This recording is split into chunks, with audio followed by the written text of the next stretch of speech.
There's a massive battle taking on in artificial intelligence today, and two of the players that have really interesting positions are Microsoft and Apple. Now, both of these companies have announced in the last week or so that they're going to introduce features that are going to move artificial intelligence inference, or the call that you make to an AI model, onto devices. Microsoft is going to outline how devices need to be built, what the RAM is, what sort of GPU needs to be there, and they're going to include that in their operating system. Basically include Copilot in the operating system.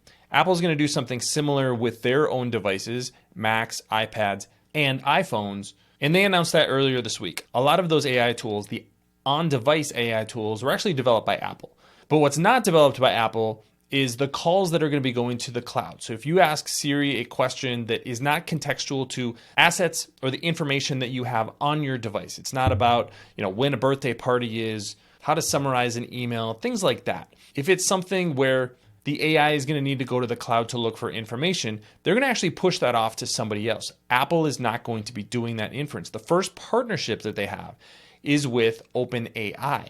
Now, this seems like a huge win for OpenAI because it's going to introduce OpenAI to more and more customers. The challenge is OpenAI doesn't make money. OpenAI doesn't have a sustainable business model. And ChatGPT, which is the actual interface that you're going to be using for these calls to the cloud, has been losing billions and billions of dollars. And who's funding those losses? It's Microsoft. So I want to get to some of the details behind this deal.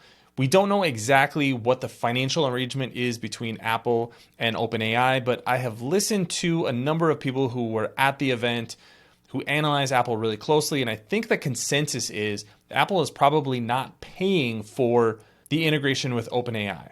And they're definitely not, and they're probably also not getting paid for it. So more than likely, there's very little economic benefit. And that would be the reason that something like Alphabet's Gemini is not included, because Alphabet would say, hey, we actually want to be paid for these because they're very costly calls. But OpenAI has a little bit different incentives. They want ChatGPT to be the next great consumer product, and they have plenty of money to burn to try to make that happen. And that money is coming from Microsoft. So I'm going to get into some of these details today. My name is Travis Hoium. Thanks for watching Asymmetric Investing. Please subscribe here on YouTube for all my content. And thanks to this video sponsor, The Motley Fool. If you go to fool.com/ASYM, they'll give you their top 10 stocks to buy right now. So let's get to OpenAI's funding and where that money comes from. So one of the peculiarities of the investment that Microsoft made in OpenAI is that they didn't actually pay a lot of cash. So this is reporting from Semaphore, and this has been verified in a number of different places. But what they're saying is that just a fraction of the $10 billion investment in OpenAI that happened in 2023, this is from November, was actually paid in cash. What they're paying with is cloud compute credits. So Microsoft Azure is the cloud that all of OpenAI's development is done on. It's where their models are built. It's where ChatGPT's infrastructure live. That's where the inferences are actually happening, is in Microsoft Azure. Microsoft is not writing a check to OpenAI for then OpenAI to just write a check back to Microsoft. So they're paying in kind. And this has become pretty common with a lot of the investments that are going from some of the big cloud companies, even NVIDIA, to some of their startup investments.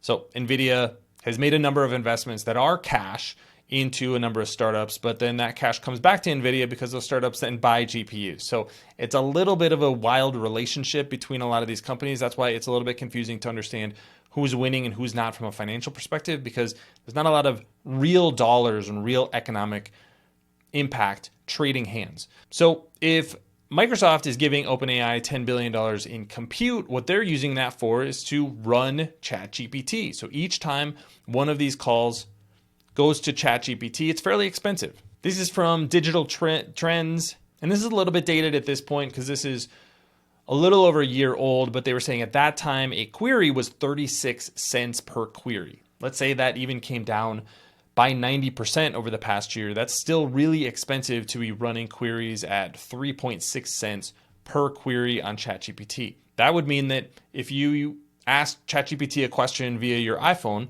which by the way, you're not paying for, somebody is paying for it. ChatGPT is ultimately the one that's paying for it. That query is going to cost them 3.6 cents. If you do 10 queries a day for an entire year, that feature is going to cost ChatGPT $131. So that's just an example, but these are very real numbers, and this is very real economic costs.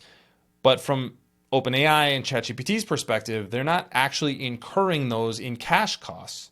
So that's the game that they're playing, but who's paying for those cash costs? Microsoft is, because Microsoft is actually running the cloud. Microsoft has got to buy the GPUs.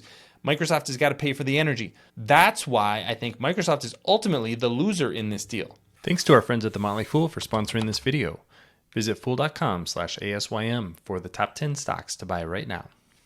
The question I've had with artificial intelligence is who's ultimately going to make money on these products? Who's going to charge something that people are going to be willing to pay for? Who's going to build an advertising business like Alphabet did? And it's not really clear what the answer to that question is. But what we do know is who is spending money on artificial intelligence. And Microsoft is one of those companies that's spending the most money. Yes, they're seeing growth, but not all of that growth is cash growth because they're including the revenue that they're generating from companies like OpenAI and ChatGPT's product in their cloud business. So it makes their business look better. It makes growth look better, but it's not actually cash changing hands. So it's a little bit confusing to analyze these companies in that respect.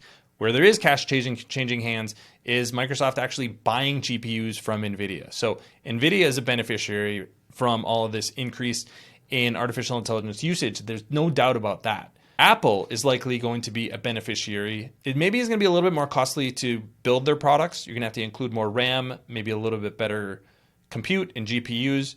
Not sure if they're going to be able to increase prices at the same time. But it looks right now like they're going to get to access some of the leading artificial intelligence tools and chatbots like ChatGPT essentially for free. And if that's the case, that cost is going to be borne by somebody.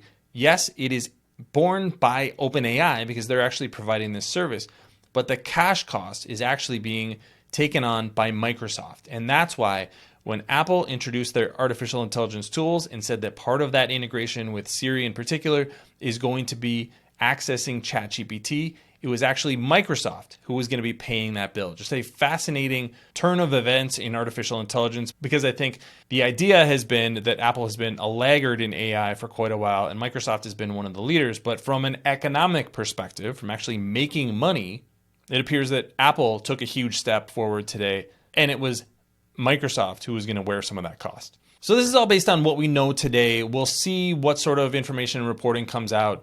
A lot of these tools aren't going to actually be available until the fall, and they're also not going to be available for every product. It's just going to be the 15 Pro devices and then any new devices that come, which would be likely the 16 model for the iPhone. And it's going to be some of the higher end Macs and iPads as well. So not everybody's going to be using these features.